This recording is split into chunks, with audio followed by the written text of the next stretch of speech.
um, another Israel Dialogues brings us looking forward to a new view, a new guest. We want to welcome Azar to Holy Blossom and Israel Dialogues, and we hope that this will be a very productive session that we can all perhaps. I'm not sure if we're going to get in the mood for Purim or not, but but at least we'll be a little more better informed. I'm going to hand everything over to David DeWitt now to make the introductions. Thanks very much, Les, and welcome everyone. It's a real pleasure to welcome our colleague Azar Gat from Israel, from Tel Aviv University, where he holds a number of distinguished positions, including having been awarded the Emmett Prize in the fields of political science and strategy in 2019, which is considered one of the leading scholarly prizes in Israel. Just a moment to remind you of Professor Gat's professional background. He did his doctorate at Oxford. He's been a von Humboldt Fellow in Germany, in Freiburg and Munich and Constance, a Fulbright Fellow at the US in the US at Yale, and a British Council Scholar in Britain at Oxford, as well as having been a visiting professor at a number of American universities, including my alma mater at Stanford. Professor Gat has served as chair of the Department of Political Science at Tel Aviv University and is the founder and head of an executive master's program in diplomacy and security and the International MA in Security and Diplomacy at Tel Aviv. He's the author of numerous important books.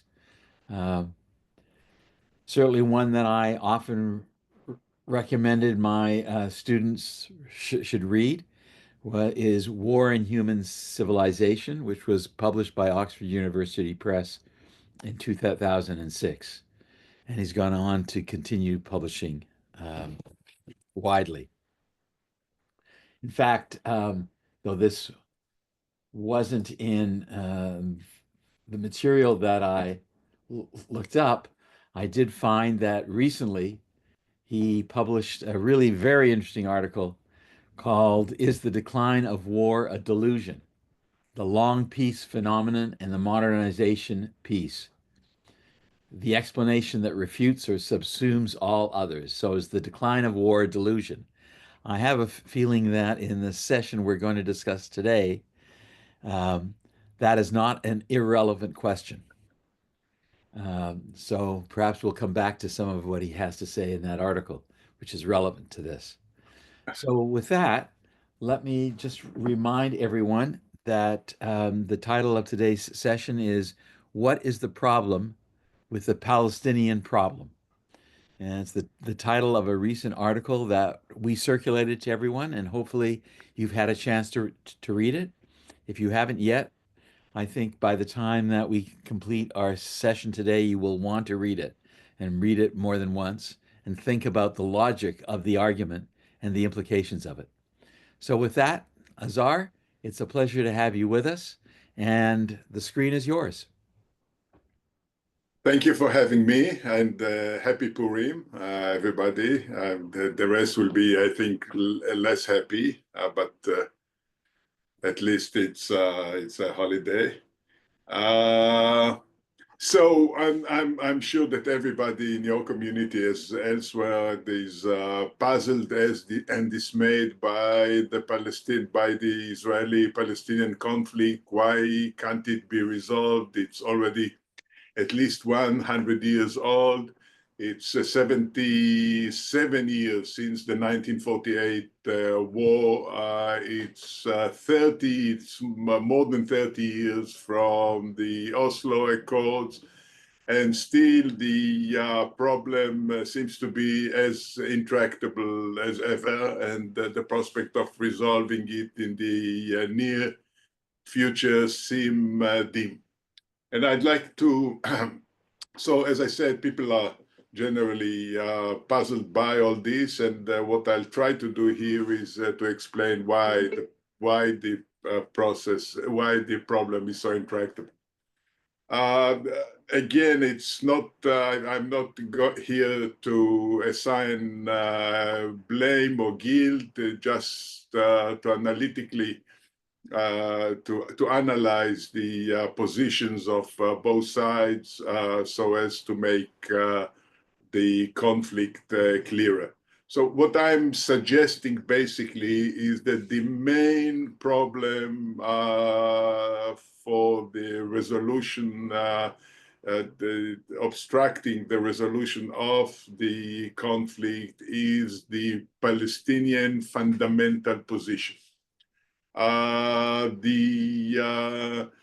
What would seem to be the most reasonable and natural solution to the conflict, which is a two-state solution. We have clearly two peoples living in the territory of mandatory Palestine, that is Jews and Arabs. They are the very distinct people with different cultures, and the only thing that they agree on is that they do not belong to the same people.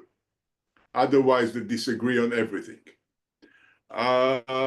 So the question is why the two-state solution has failed to materialize.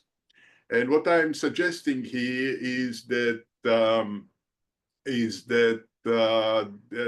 two-state solution goes against both the Palestinian concept of historical justice and against the view of future prospects. And I'll elaborate on this later.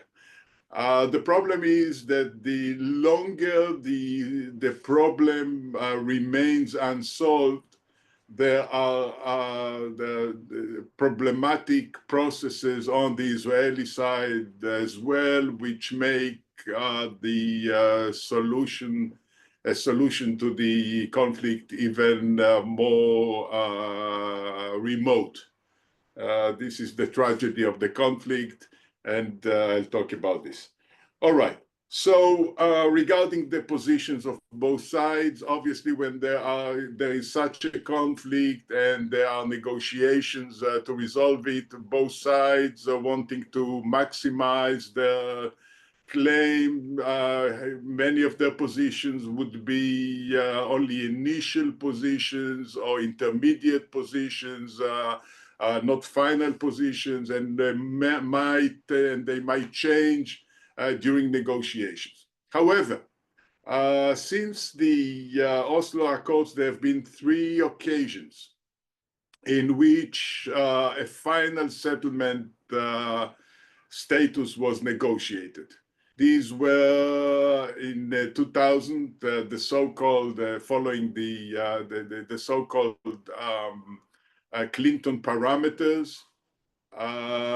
Second, between 2006 and 2008, the negotiations between the then Israeli Prime Minister Olmert and the Palestinian chairman, or President Abbas, simultaneously with the Annapolis conference between the sides, negotiations between the sides. And third, in 2013 to 14, the initiative by Secretary of State Kerry under sorry about this. I don't know how. Sorry. During Obama's presidency. In all these cases, the outline for an agreement were similar.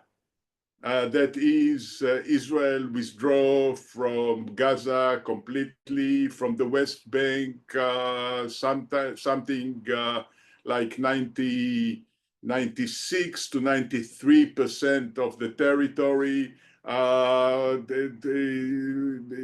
Only retains the settlements adjacent to the 1967 borders, with the Palestinian compensated with territory inside Israel, and with an extraterritorial road connecting the West Bank and Gaza and the Gaza Strip. Jerusalem is partitioned with the Arab neighborhoods going to Palestine, the Jewish neighborhoods going to Israel, and finally this a settlement of the refugee problem with only token acceptance of refugees into Israel, and most of the rest to be settled where they are with international financing.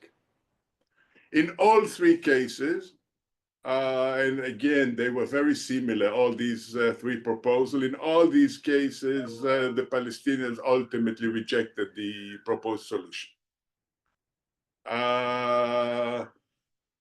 With Clinton, they simply raised demand that went contrary to the proposal. With the two other on the two other occasions, they simply disappeared and did not return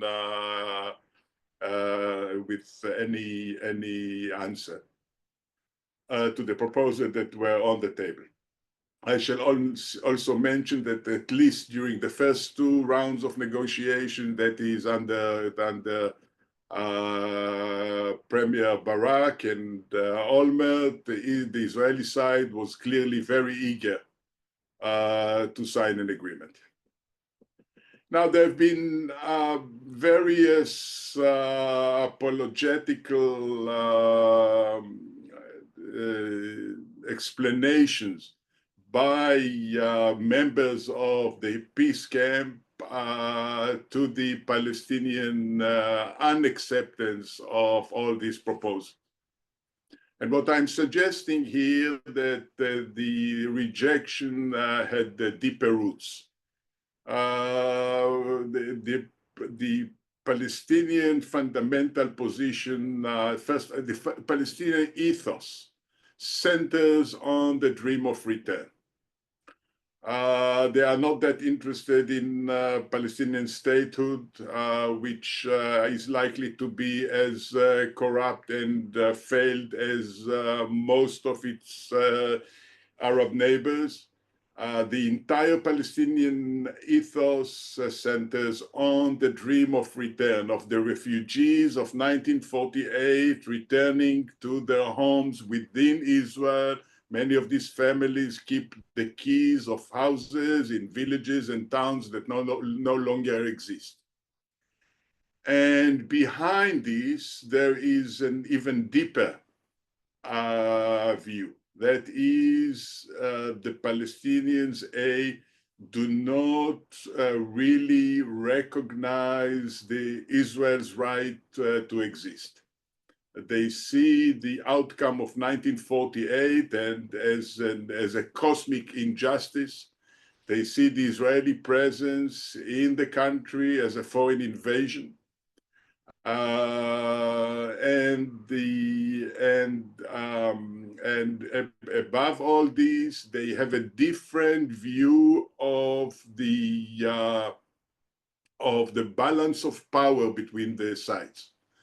The people around the world talk about the asymmetry of the relation of the balance of power between Israel and the Palestinians. Obviously, Israel is so much the stronger power. It's is seen as Goliath fighting Palestinian David.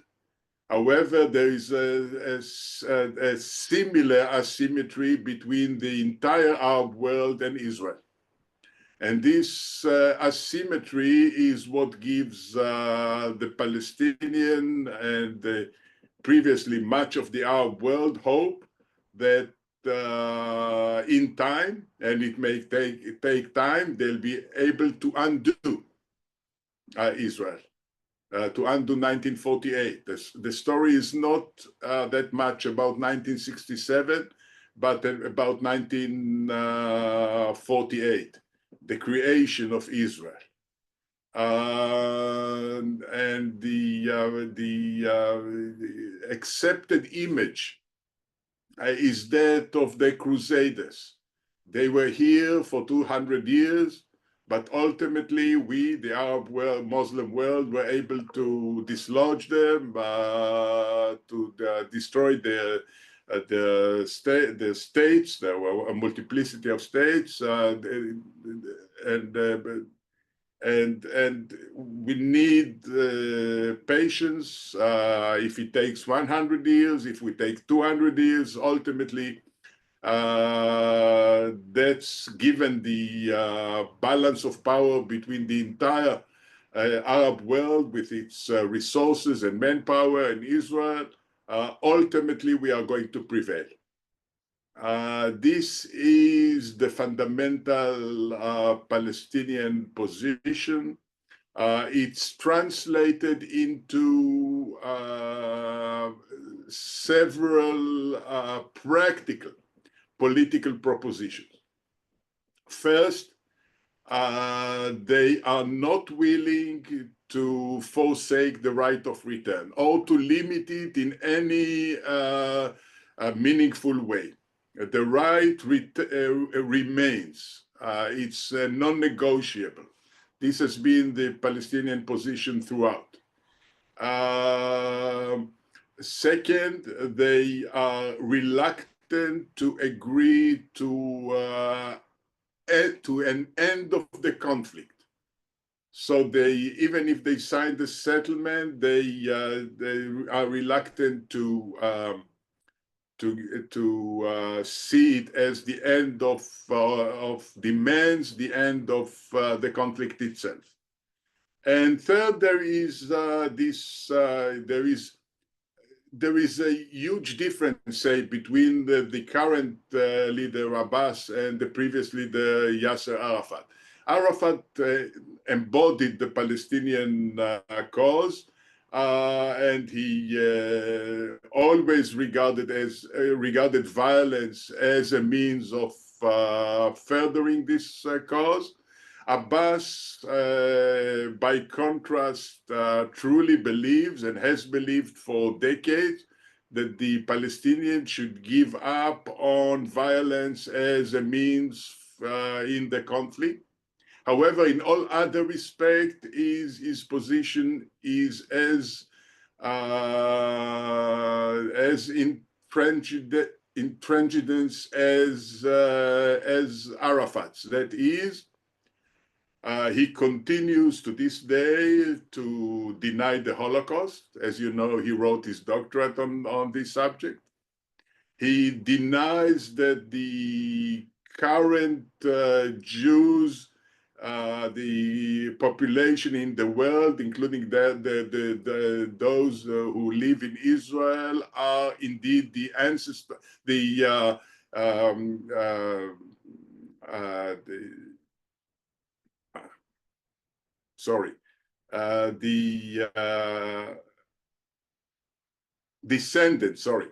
descendants of the ancient Jewish population of Palestine. He repeatedly makes the claim that the Jews have no right to the country. He does this regularly to this day. So this is the problem, and this is the problem that has failed all rounds of negotiations since Oslo and before.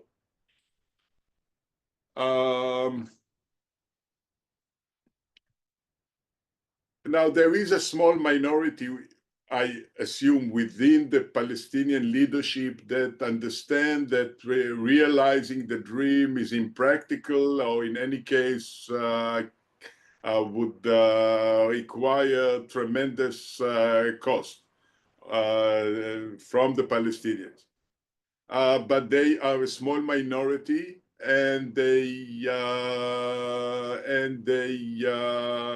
face a Palestinian public opinion that is entirely adamant in its refusal to accept either the legitimacy of Israel or the right of return, or the forsaking of the right of return.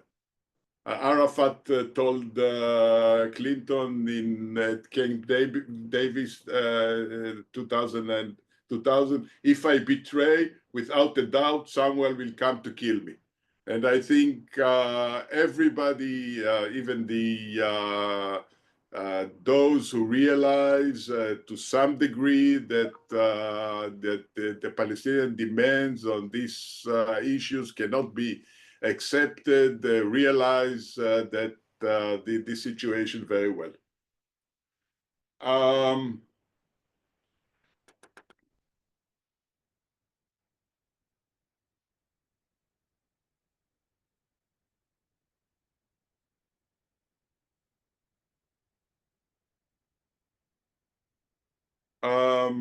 All right. Now, even supposing that we say we don't need legitimacy from the Palestinians, we are in Israel, are self-confident.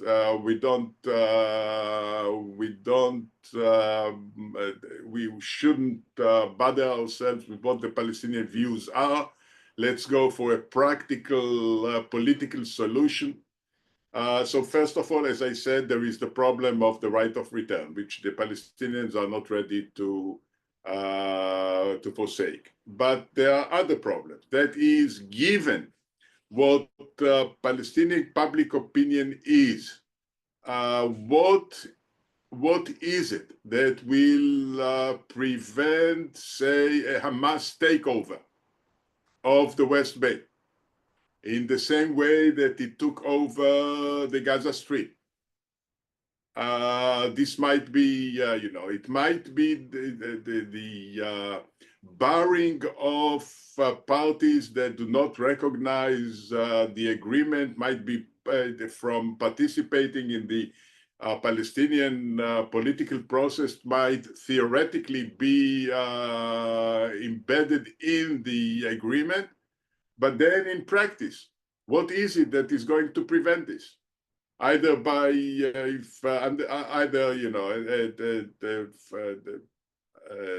takeover by force, or for them to run for election under this or other name. Second, another problem. It used to be the concept of demilitarization of the Palestinian state used to be central to the concept of the agreement. However, demilitarization in the old times meant tanks, aircraft, heavy artillery, other armored vehicles. Now, all of them are insignificant in today's warfare, as we see everywhere. So what we now have is rockets and drones and missiles. All of them can be either smuggled into the territories or produced inside them. They are the ideal weapon of armed militias. So how do we in Israel, how do we guarantee that such militarization of the Palestinian state will not take place in the same way that it has taken place in the Gaza Strip? In today's West Bank, Judea and Samaria, The Israeli armed forces are active regularly to prevent this from happening. But what happens when a Palestinian state is created? How do we maintain the security of Israel? Then, just to broaden our perspective a bit, let us look at the Middle East at large. Ignore the Arab-Israeli conflict, ignore the conflict between Israel and the Palestinians, look at the Arab world at large. What we see is murderous civil wars occurring throughout the region, from Libya to Sudan, to Syria, to Iraq, to Yemen, previously also in the decade earlier in Algeria. So even ignoring the particular cultural divide between Israel and the Palestinians, there is little comfort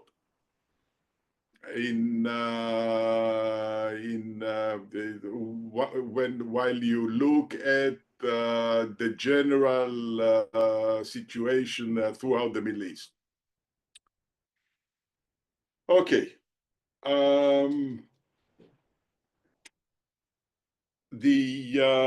So this is, as I said, the main problem, obstructing an agreement to the conflict. The other problem is that if there is no agreement, the default processes that take place in the West Bank are such that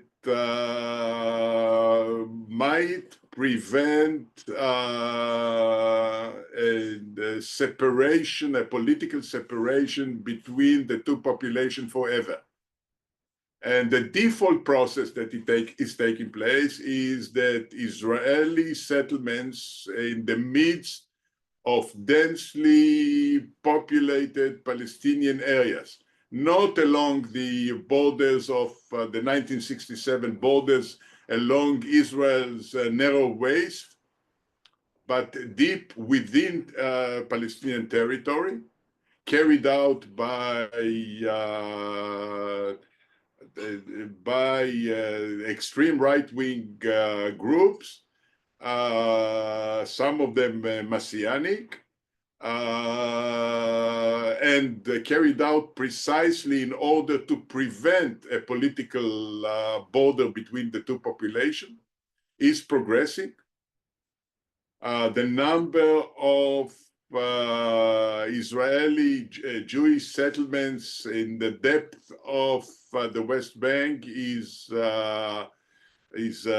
doubling every decade. So the longer we wait without an agreement, and as I said, the prospect of an agreement looks dim. The more we wait, the more the settlement project in the depth of the West Bank might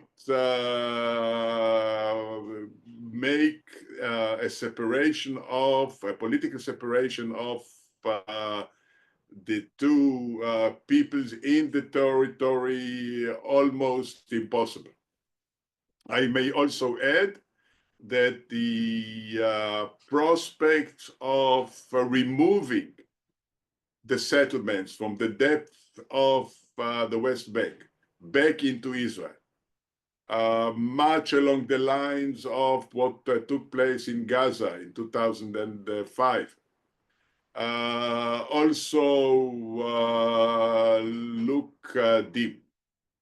They will not, the settlers will not agree, will resist evacuation in case of an agreement, which in any case is not close by, as I said.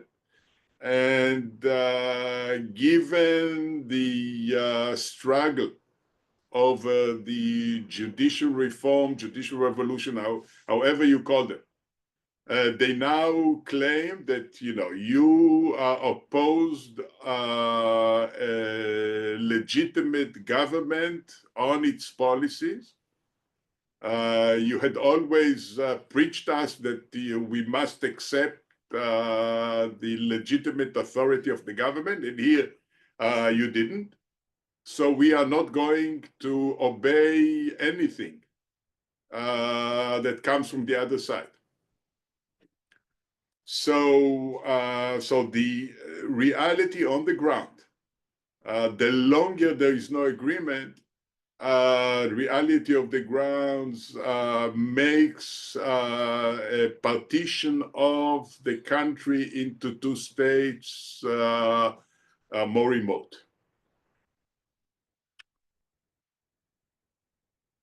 All right, I'll now talk about what the right wing in Israel, what's its vision of the conflict is.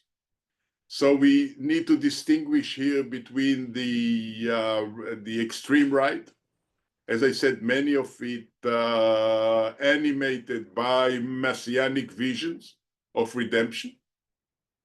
In their view, Israel should crush Palestinian resistance with an iron fist, that all the measures that Israel has taken so far are far from what is necessary, that targeted expulsions of a particularly difficult point should be taken, that emigration of Palestinians from the territory should be actively encouraged. Sorry. And lastly, that the remaining Palestinian population should stay as residents without citizenship, and should be kept in this status indefinitely. So this is the extreme right. The more moderate right, that is from mostly the Likud party, believe that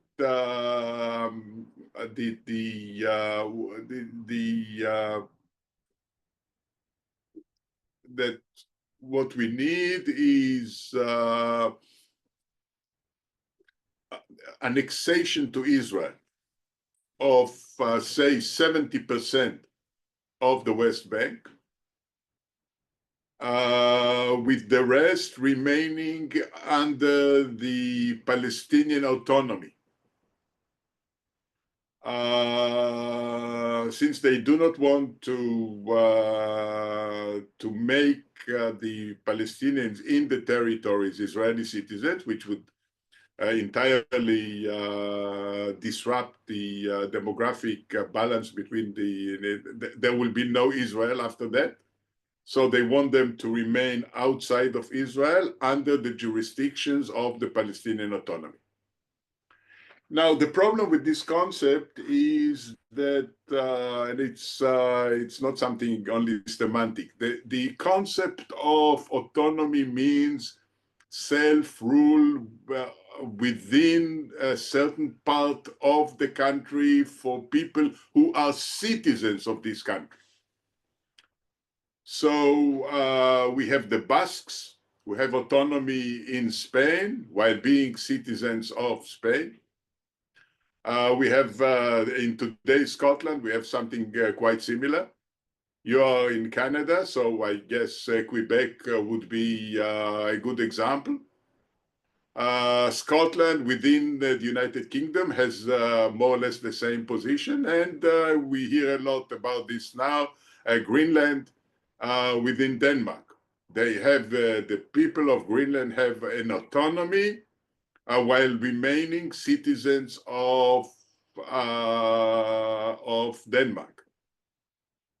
So what the let's say the mainstream right position of granting them the Palestinians' autonomy without making them citizens of Israel would mean that is accepted nowhere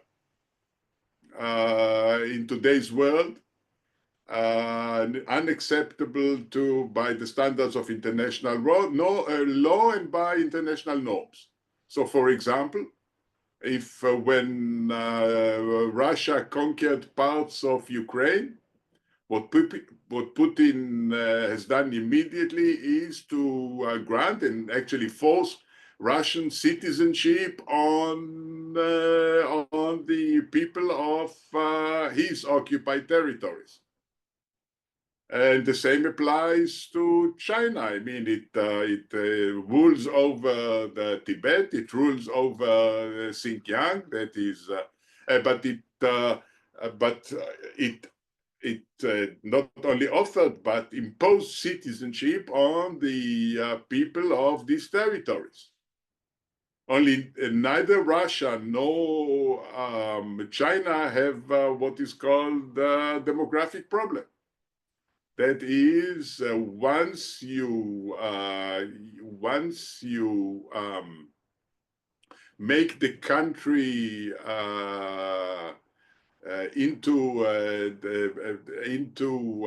once you fail to divide the country into two separate states, the only course that remains ultimately is granting citizenship to the Arab population of the territories, which would be the end of Israel.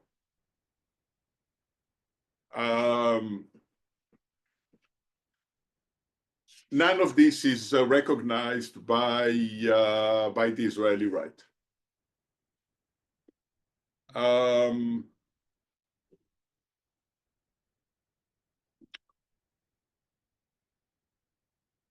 More in line with the international norms would be a Palestinian state whose sovereignty is limited in some respects. This, however, would mean that it cannot be limited to 30% of the West Bank. It needs some territorial viability. That is, we are going back to the maps of the previous three rounds. That is, it means that the Palestinian states would encompass 90% or more of the territory. And the other thing is that such a Palestinian states would naturally be the destination of Palestinian refugees.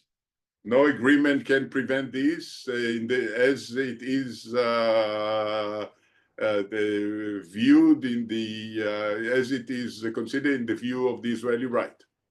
In the same way that Israel has the right of return of Jews to Israel, the same right would automatically apply to the Palestinian state. The limitation on its sovereignty may only include things that have to do with security. And I already pointed out what the problems are. The loss of meaning to the concept of demilitarization. What to do if Hamas comes to power? Something along the lines that have been agreed with the American administration in the wake of the conflict with Lebanon might help here. That is that at least the United States would recognize Israel's right to intervene militarily to preempt any threat or hostile organization within the Palestinian state. Since we are still very far away from an agreement, so this is again, I'm afraid, largely theoretical. Perhaps this is something that its time would come. Other probable intermediate solution or the alternative to the two-state solution is first an Israeli unilateral withdrawal from some of 70% of the territory. Again, since after the October 7th and with the Israeli settlements deep in Palestinian territory, this looks extremely unlikely. Another option that used to be favored by the Labour Party governments in Israel is the so-called Jordanian option. That is, the Jordan would resume its rule over the West Bank, perhaps also Gaza, as Jordan, as was the case until 1967, at least with respect to the West Bank. The problem with this is that the demographic balance within Jordan itself is already very precarious, with the Palestinians comprising perhaps 70% of the population of Jordan, whereas Bedouins who have been the mainstay of the Hashemite kingdom are a minority. The history of mutual interest between Israel and the Hashemite kingdom and between Israel and Jordan has been long. It has rested on the common opposition to Palestinian radicalism. But is Jordan now able to return to the West Bank? This is very doubtful. In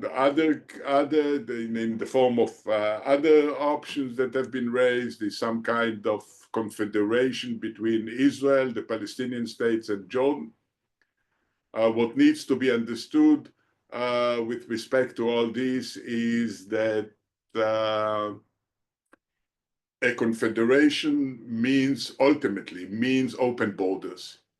And open borders means large-scale Palestinian and indeed Arab from other countries as settlements within Israel, for the simple reason that we see throughout the world. That is, population from the less developed parts of the world migrate to the developed parts where economic prospects are so much more promising.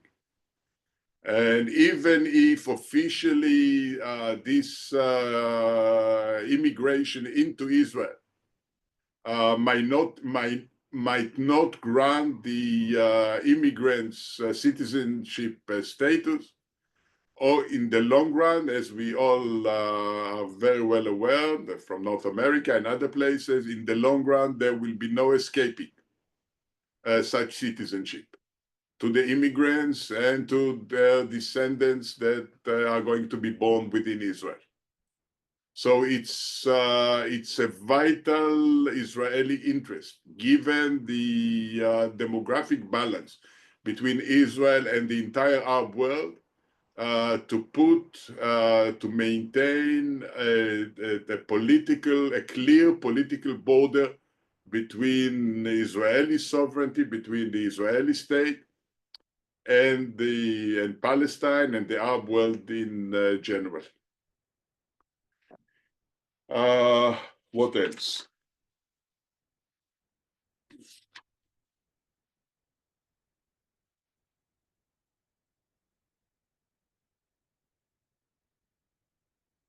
All right. I guess that by now I've depressed you sufficiently. So I might stop here. I'm not sure that the world, we are after the most intense part of the war that started on October 7th, 2023. It might, the war, at least in Gaza, might flare up again. In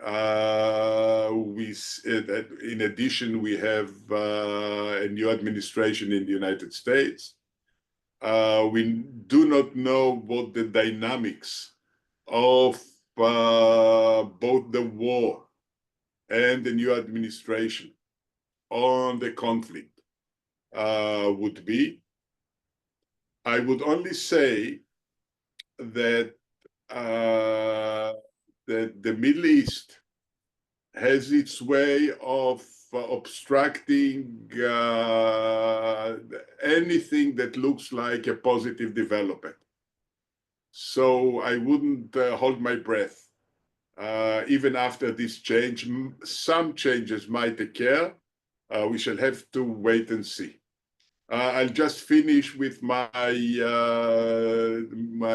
3 rules for understanding Middle East politics.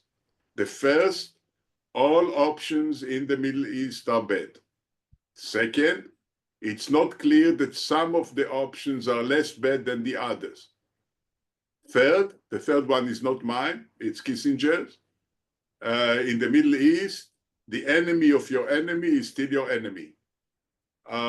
This more or less sums up the problem of the Middle East. It's not a coincidence that the Middle East has remained far behind in terms of development.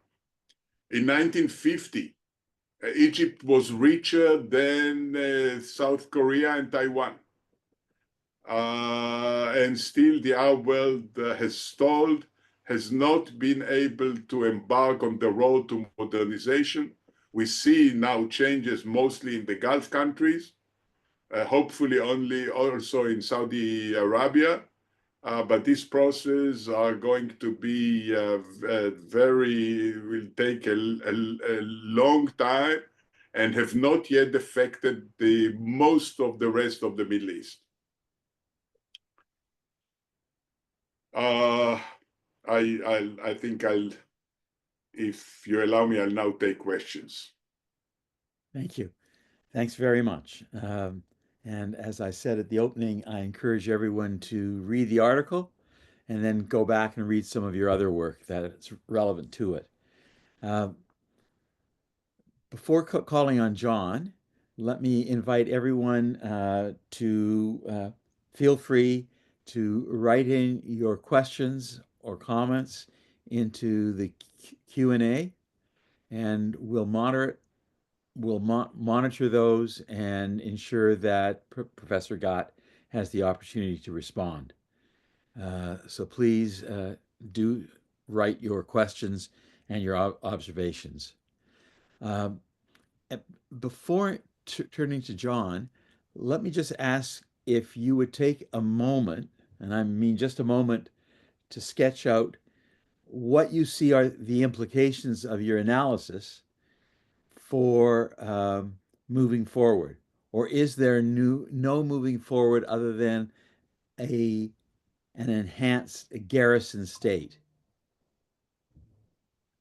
So first of all, we need to remember that during its 78 years of independence, Israel has all in all done wonderfully in terms of its development into a modern and I might say prosperous state, despite deep Arab hostility. And we should also add that that what we have been seeing over the past, ever since the conclusion of the Israeli-Egyptian peace, is the very significant development of the Arab states withdrawing from the conflict. It began with Egypt, and then Iraq self-destruct. And then the fall of the Soviet Union, which took great superpower support from the conflict, and then the changes in Syria. Unfortunately, the place of the Arab states was taken by Iran. and the prospect of Iran becoming nuclear is worrying. So what mainly remains is now is the conflict with the Palestinians. And what I would ideally want to see is that on the one hand, we recognize why the conflict is so intractable,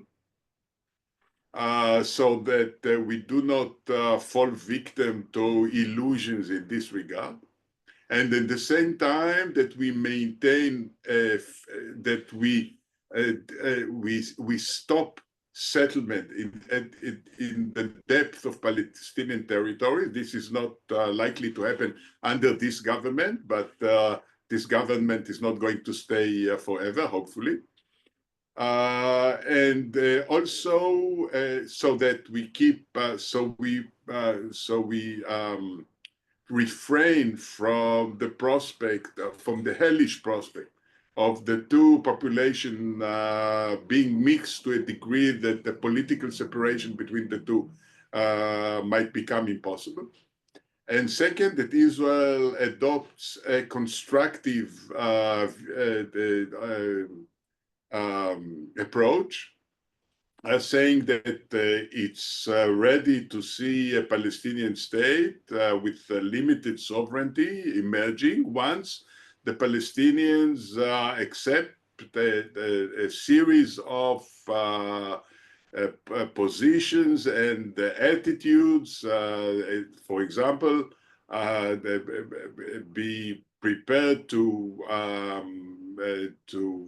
accept a solution to the refugee problems along the lines mentioned, recognize the legitimacy of Israel as the homeland of the Jewish people, and other positive steps.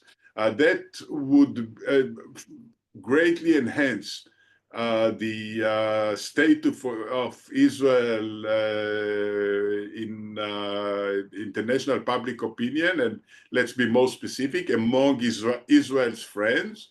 We do not expect much from others, and also leave the door open for a change in the Palestinian attitudes if and when it comes. Okay, thank you. John. Thanks, David. Thanks, Sar, very much. As you can imagine, we're not here to agree with everything that you've had to say. So I'm going to take the opportunity to challenge a few of the things you've said. First of all, on the various agreements, I'm the first to agree that Palestinians have missed opportunities. But you will obviously know, given your analysis, that there were those that negotiated the Clinton parameters that said that it was too late, that Clinton was trying to rush this thing, and there were various excuses.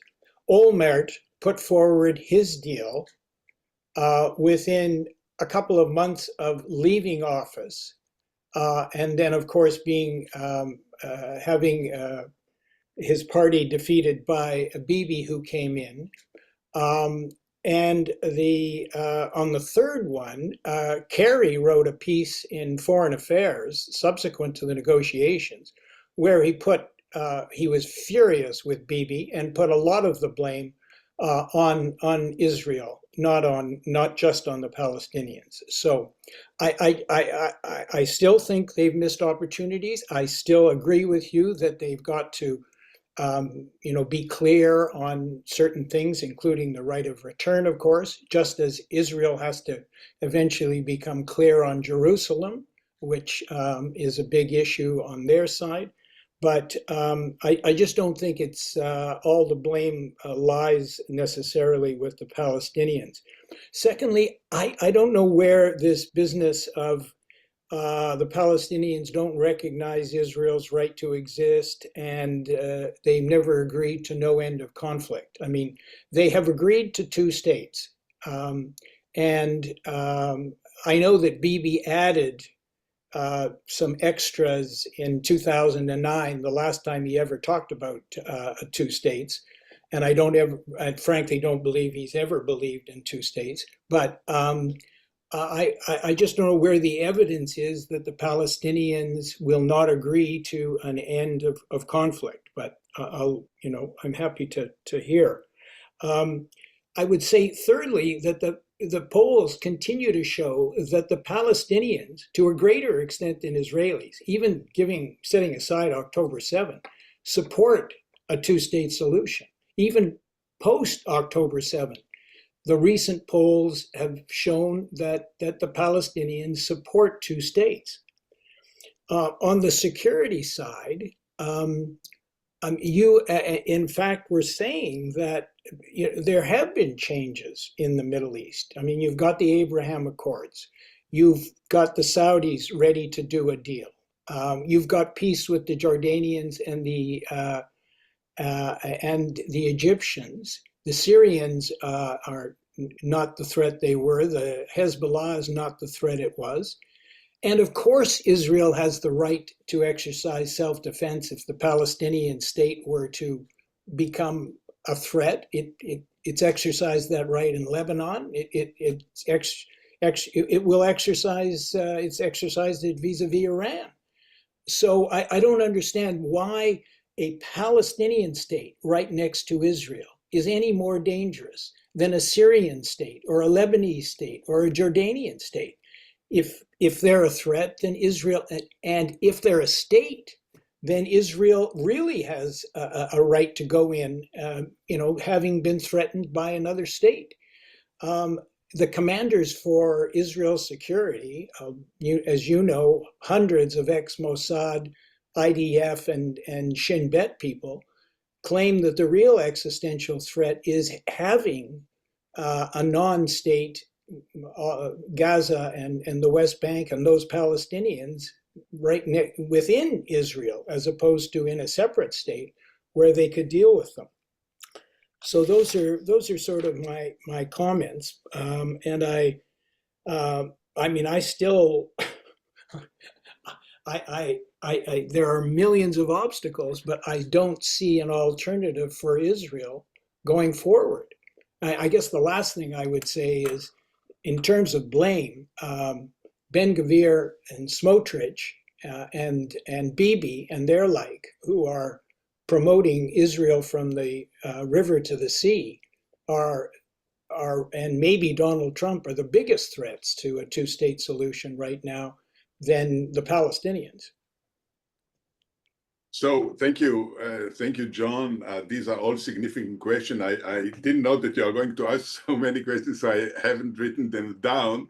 I guess, I'll answer the questions, but this will probably take us the rest of you appropriated the time of all other potential, but that's all right, because you touched on all the significant question, and I'll try. If I don't remember the question, and certainly the right order, you will remind me.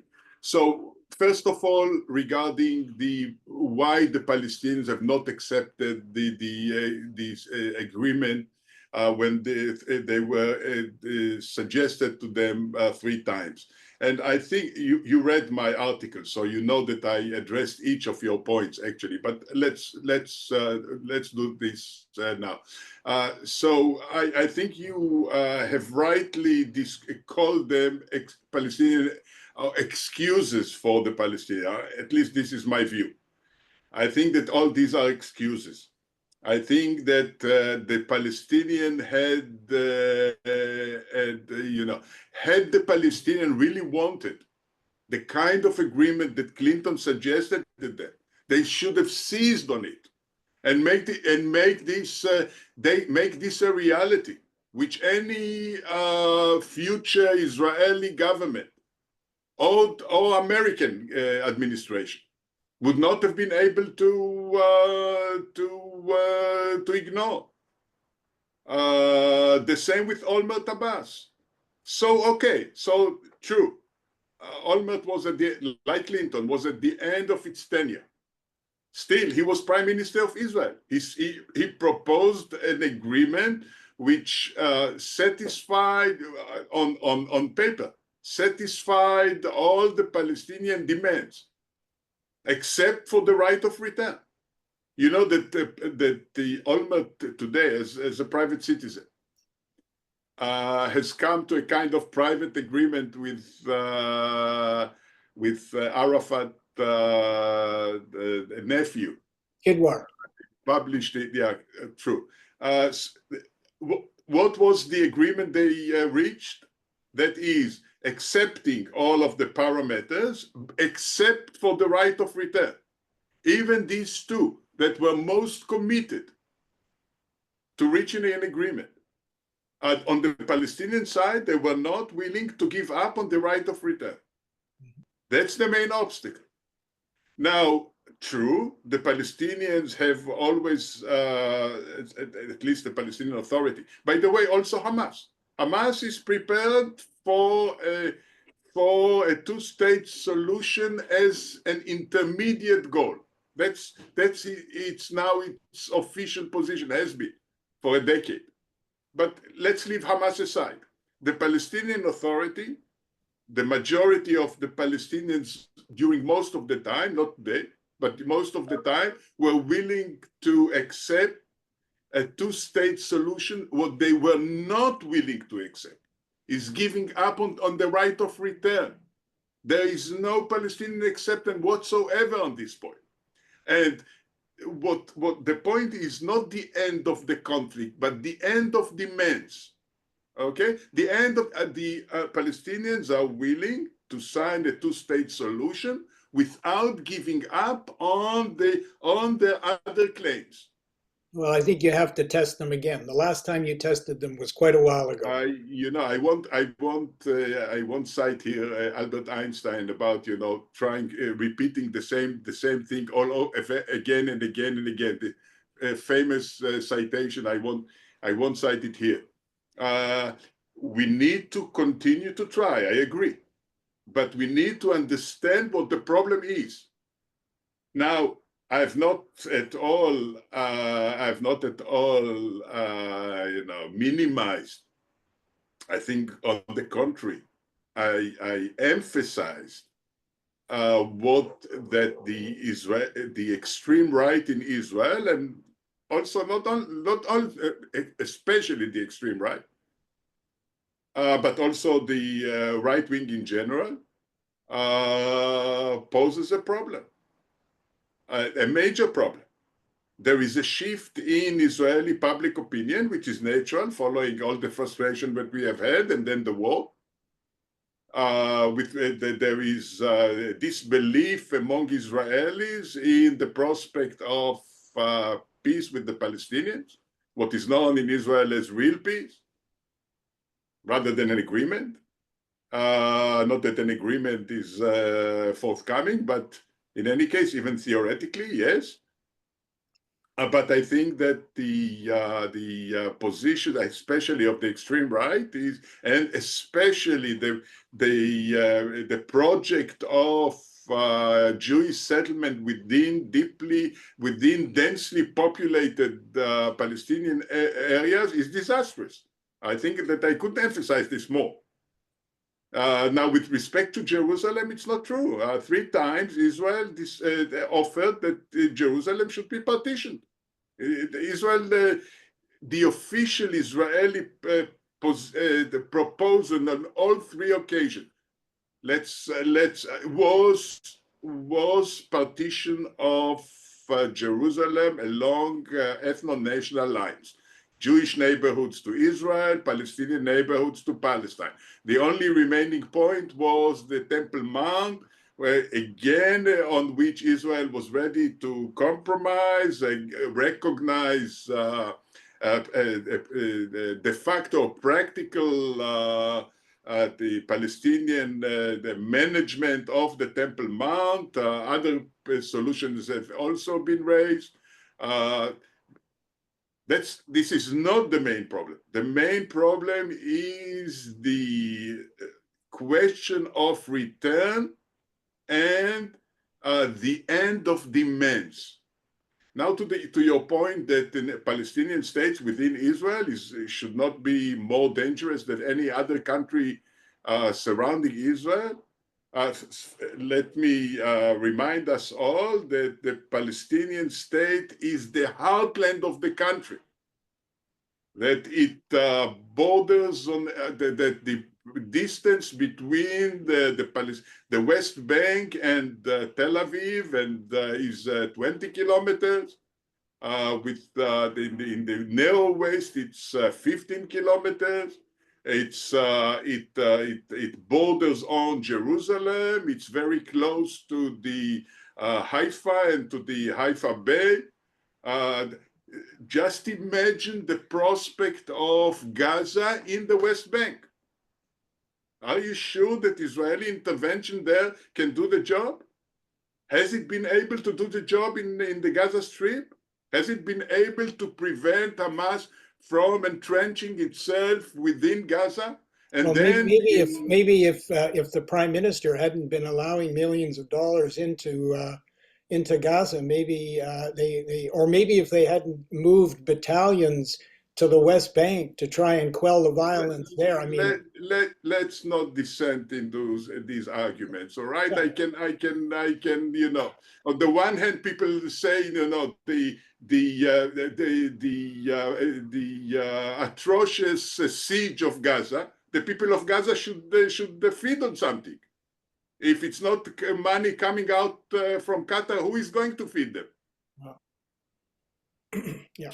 Anyway. So arguments turn to switch once circumstances change. Now it's the left blaming Netanyahu, and it should be clear, I'm not one of his supporters. It was the left who urged against a siege of Gaza, a blockade of Gaza, and demanded that the Palestinian population there enjoy the decent living. So in any case, a Palestinian state is the problem that it poses in terms of security, lying as it is in the heartland of the country, is very different from that of any other state along the borders of Israel. Now, of course, there are some very, my last sentence, there are some very positive developments, especially the Abraham Accords. They take place with the countries that are the farthest from Israel, the Gulf states, also the relations with Morocco, again, on the other side of the Middle East. It will take very long until all this filters into the majority of our public opinion, and especially into the effect the Palestinians. Okay, we can come back to some of John's points if we have time.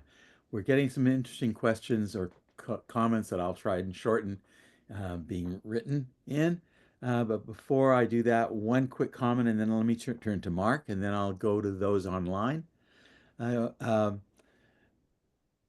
Something, if we have time to come back to, where the opportunity afforded by confidence and security building measures that would be important for both sides if we move towards a two-state, or at least some security in the two different populations, are things that at some time we need to consider. But Mark, let me turn to you, and then I'll go to a few questions here online. Thank you, David, and thank you, Azar, for being with us and for a very systematic analysis of the situation. I want to talk about leadership. It seems to me that sometimes, in order to move the needle on various international conflicts or conflicts between different parties. Please, Mark, raise your voice. I'm sorry. I want to talk about leadership, Azar, and it seems to me that in many conflicts, the source of solution is one of leadership. That when you have leaders, when you have visionary leaders who are committed to bringing about a peaceful solution, you can really move the needle and bring it about. And we've seen that time and again through history. You've already indicated I think if I heard you correctly, and I agree with, and I would agree that you hope that the current Israeli government won't be around for too much longer, and that there will be new leadership on the Israeli side, hopefully Israeli leadership that will take a much more proactive, visionary approach to this conflict with Palestine and Palestinians, and move towards what we hope would be a two-state solution, and all that would entail in terms of the various elements that would have to be dealt with, including the settlement issue and so on. My question to you is, on the Palestinian side, is there any Israeli perception that there's a hope for a renewed Palestinian leadership that would be able to sit down with a renewed Israeli leadership? I can only speak for myself. At the moment, I see no indication that such leadership is, forming around somewhere in the background. And I again repeat what the problem is. Even if a Palestinian leader understands that the route to an agreement involves deep compromises on the Palestinian side, especially with respect to the refugees and everything else that is involved, that is the legitimacy of Israel and other things. But the practical implication is mostly the refugees. Even if he does, he faces the problem of legitimacy, deep problem of legitimacy with his public opinion. Now, it's not a coincidence that I cited Arafat, what Arafat said to Clinton. If I betray, there will be somebody who will assassinate me. Now, let's take the most obvious case of a change of leadership. That is Anwar Sadat coming to power in Egypt. Until 1973, nobody. First of all, he was regarded as a clown by Israelis and by world public opinion at large until 1973. And I must say that he took his country into two most hazardous courses of action, first going to war against all odds, and then striving to achieve settlements with Israel. His motivation was getting back Sinai. Ultimately, in 1977, being obliged to take the decisive step, that is, cross the Rubicon and sign a full peace treaty with Israel, which he had previously rejected. So this is the most telling case. And at the same time, we need to remember not only that he was assassinated, that's not the main point, but that the peace, the conflict resolved was one between Egypt and Israel. That is two separate countries, two populations that were not fighting over the same land. Egypt found itself involved in the conflict against its wishes. When Farouk and the Egyptian government decided to enter the war in 1948, they did it against their best judgment and only because of the pressure of Arab public opinion, Egyptian public opinion.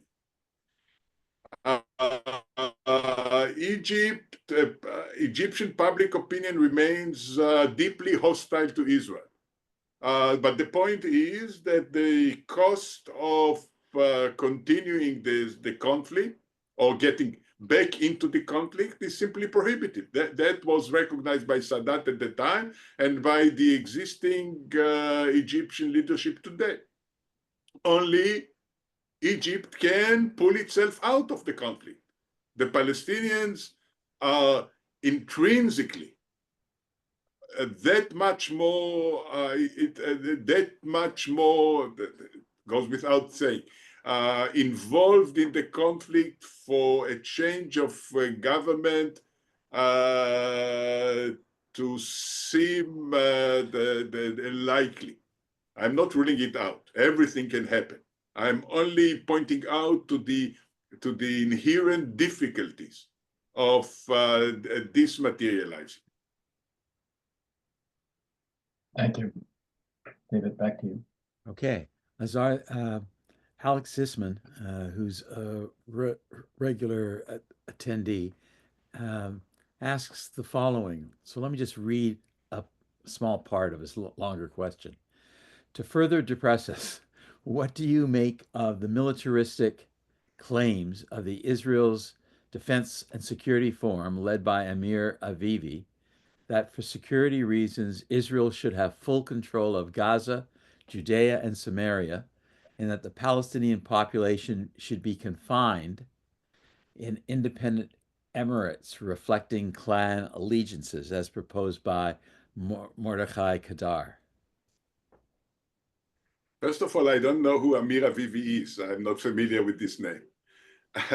Mordechai Kadar is, he's an academic. He's quite an, partly an eccentric one. I'm not sure that, we need to regard this as, we can relate to the positions of, any Israelis that appears on the YouTube or I'm not sure what the point is. What I would like to say that the centrist Israelis like myself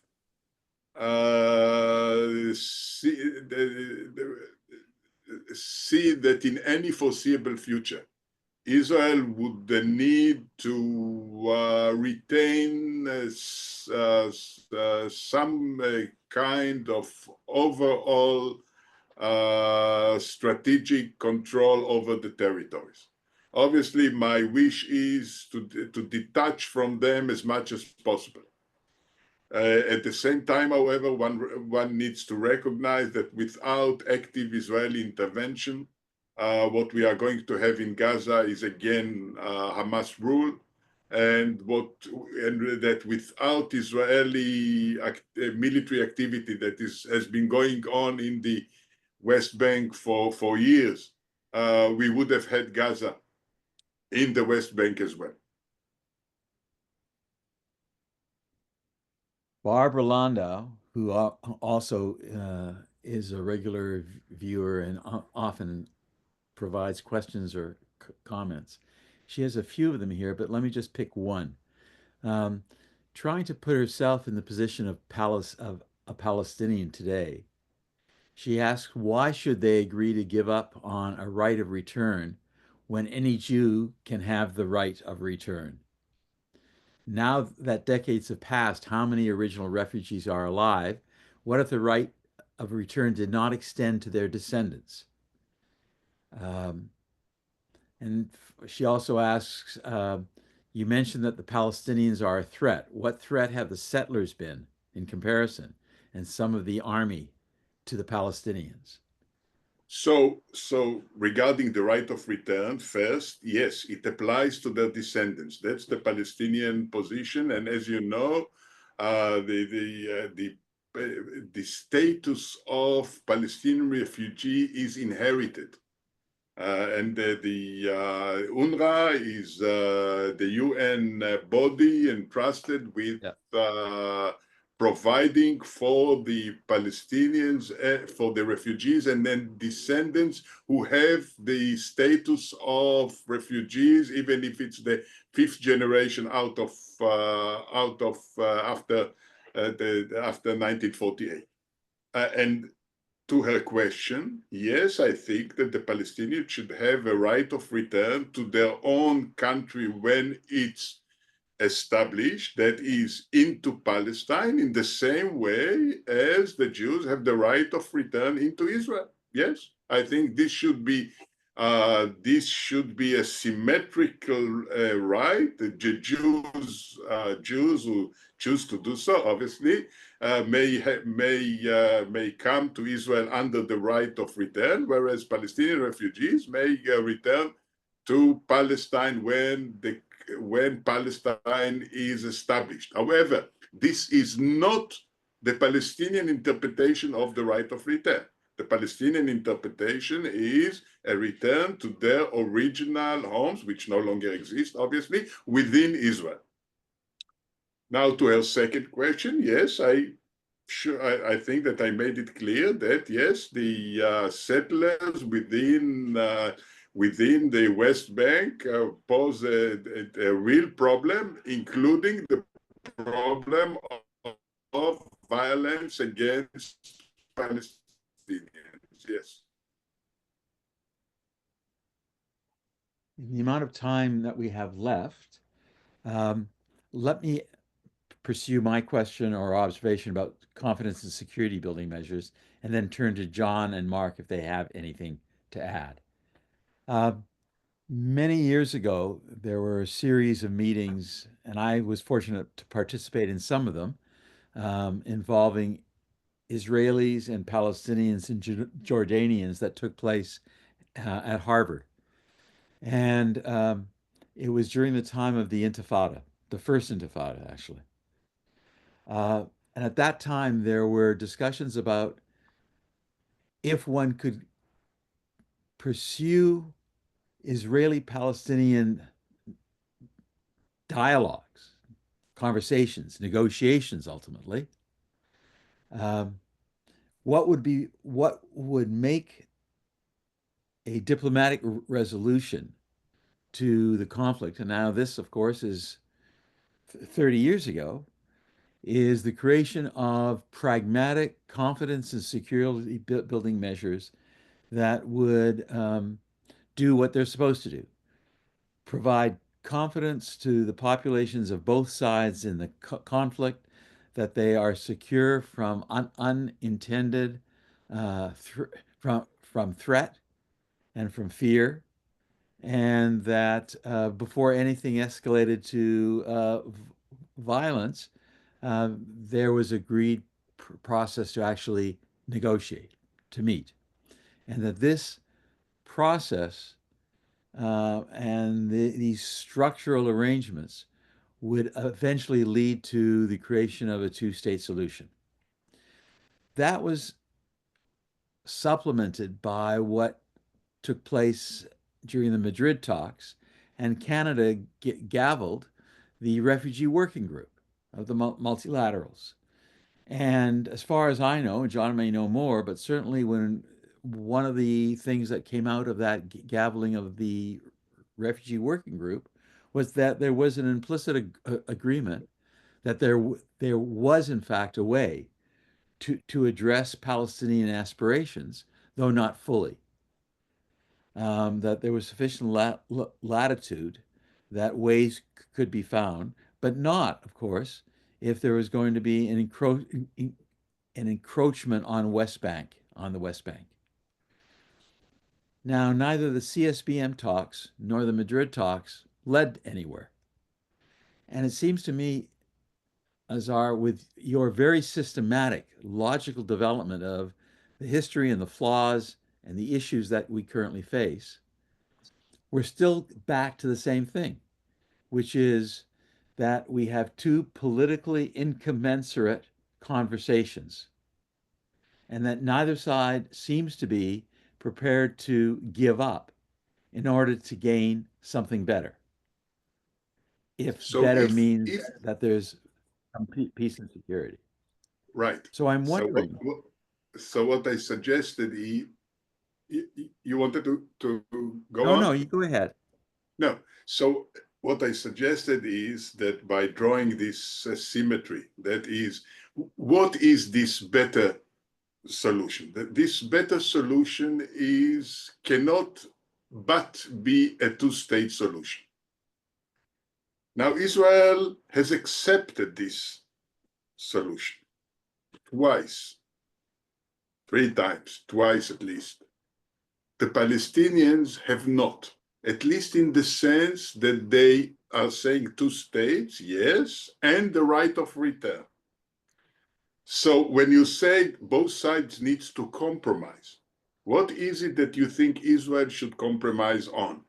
Should it compromise on, if we agree that the middle ground should be 2 independent states living in peace side by side with the right of return to each of them, one for Jews, one for the Palestinian. What is it that Israel should compromise on?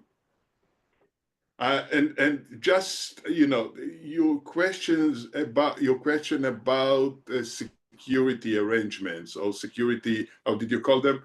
Confidence and security building measures. Right. So the problem here is the classical one. How do you pull yourself and your horse by the hair from a swamp?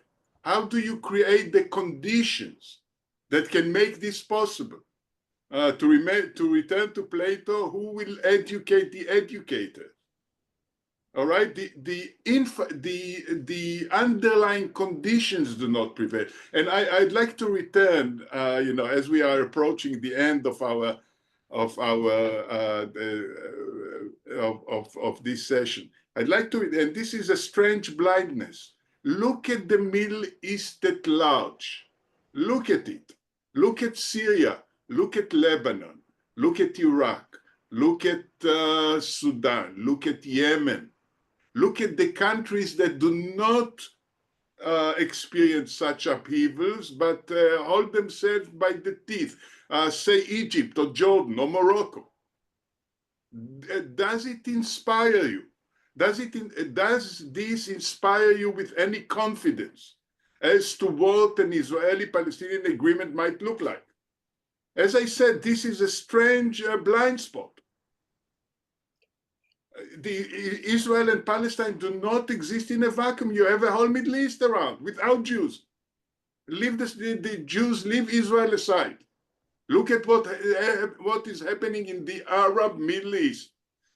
Does the situation inspire confidence as to the stability and security of such an agreement? You know, when the United States went into Iraq in 2000 and what was it, 2003, I think.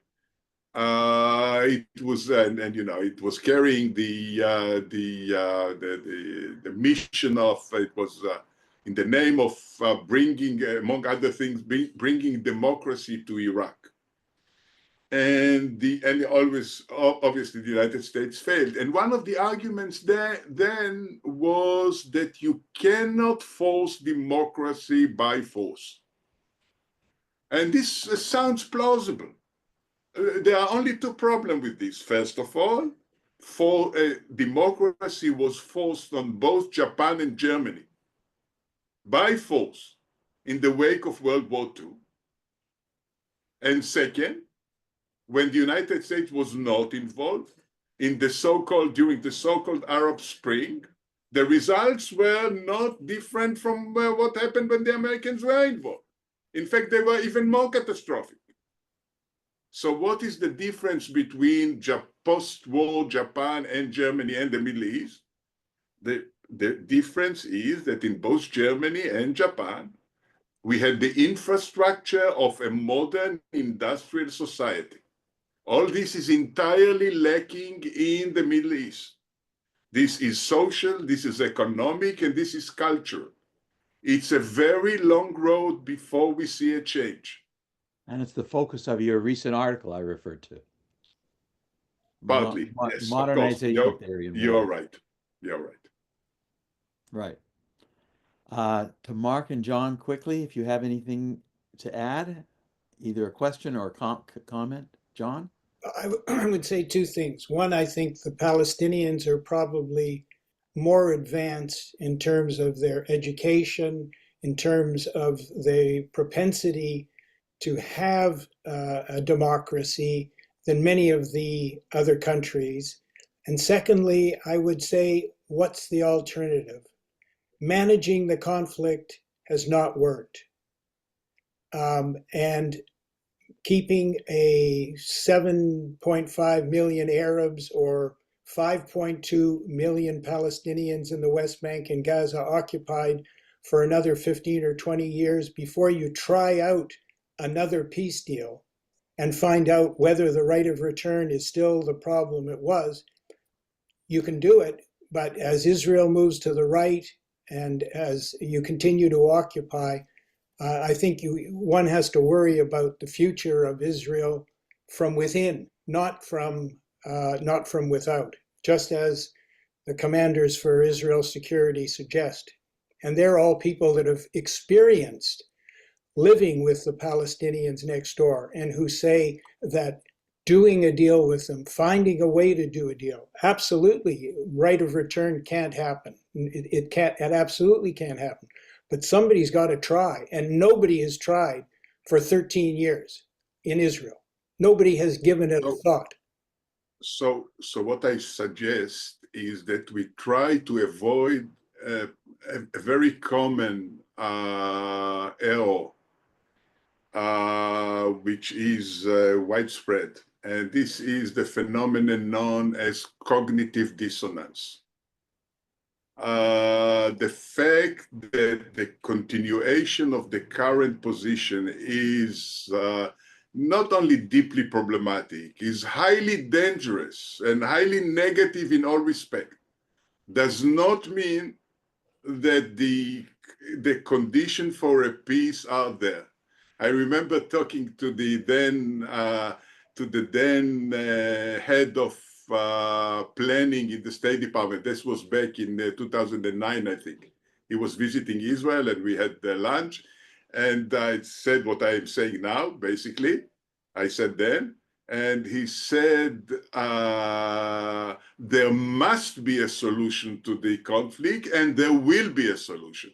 And I said to him, that the fact that there must be a solution does not mean that there will be a solution. And when we left, he was with his staff, and one of them took me aside and said, I agree with you fully. Obviously, they do not contradict him around the.